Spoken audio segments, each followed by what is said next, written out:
তো এর একটি এলইডি টিসিএসের সেট আছে, সেটাতে পাওয়ার দিচ্ছে আমি দেখুন। তো কোনো লাইট আসছে না, পাওয়ার সেকশনে ফল্ট আছে। সুইচ অফ করে ওই কেবলটা তুলে দিচ্ছি পাওয়ার অফ করে দিয়ে। তো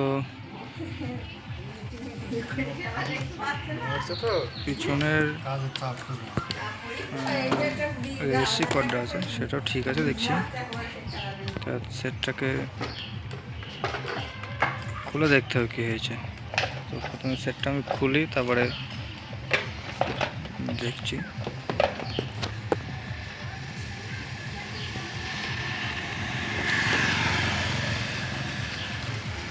স্ক্রুগুলো খুলে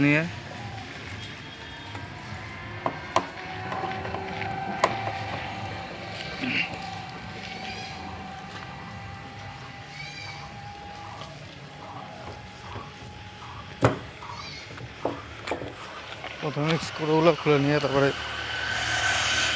যত সম্ভব পাওয়ারে ফল্ট আছে খুলে নিয়েছি সেটটাকে আমি। দেখুন পাওয়ার সেকশন অরিজিনাল পাওয়ার নেই, যেহেতু একটু মডিউল লাগাবে চায়না পাওয়ার করা হয়েছে। পাওয়ারের আগেই ফল্ট ছিল।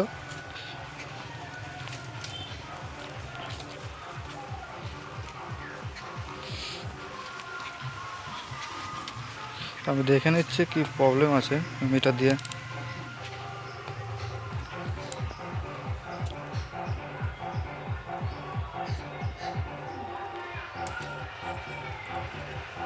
নেগেটিভ করে দিলাম কর্ডটাকে চালানোর সঙ্গে।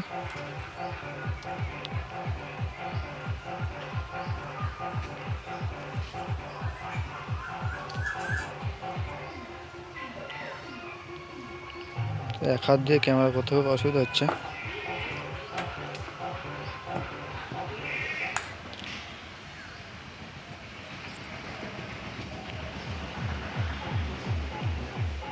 তো ডান সাইডে 12 ভোল্ট আসবে আমাদের, ভোল্টেজটা দেখতে পাচ্ছি না, অর্থাৎ সম্ভব পাওয়ার ক্যাপাসিটার ফল্ট আছে, এটাতে ভোল্টেজটা ডাউন করে দিচ্ছে।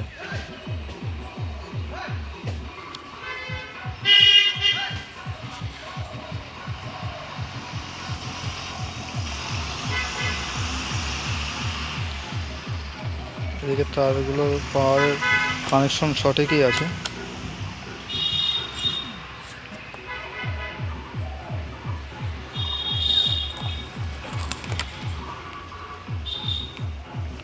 তো আমরা কন্ডেন্সারটাকে চেঞ্জ করে দিয়ে নতুন একটা কন্ডেন্সার লাগিয়ে দিয়েছি 450 ভোল্টের 65 ইউএফ চেঞ্জ করে দিয়েছি। আর এটাতে এইটা লাগানো ছিল 450 ভোল্ট 47 ইউএফ। এই কন্ডেন্সারটা ফল্ট আছে।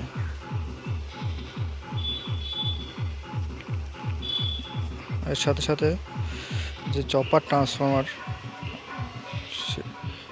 ট্রান্সফরমারটাকেও চেঞ্জ করে দিয়েছি।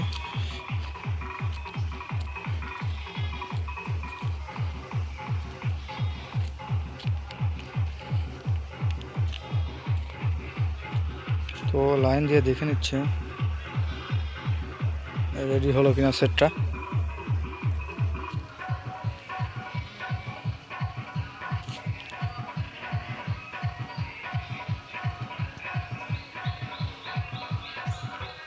তো দেখুন সেটে লাইট চলে এসছে।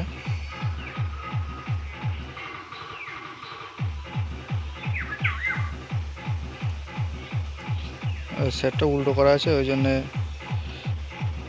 এরকম লাইট দেখাচ্ছে।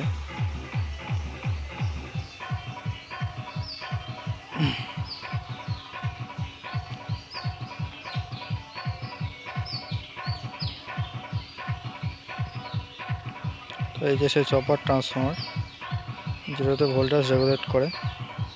আর এই কন্ডেন্সার 450 ভোল্টের কন্ডেন্সার দুটোই চেঞ্জ করে দিয়েছি। তো সেট আমার ওকে হয়ে গেছে। দেখুন জিটিবিএল কিছু লেখা চলে এসছে। আরে প্যানেলের দাগ আছে ডিসপ্লেতে।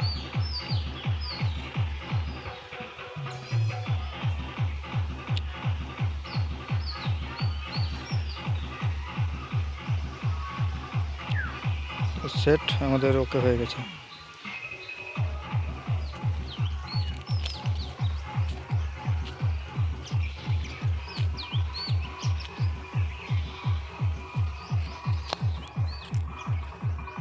লাগিয়ে দিচ্ছে।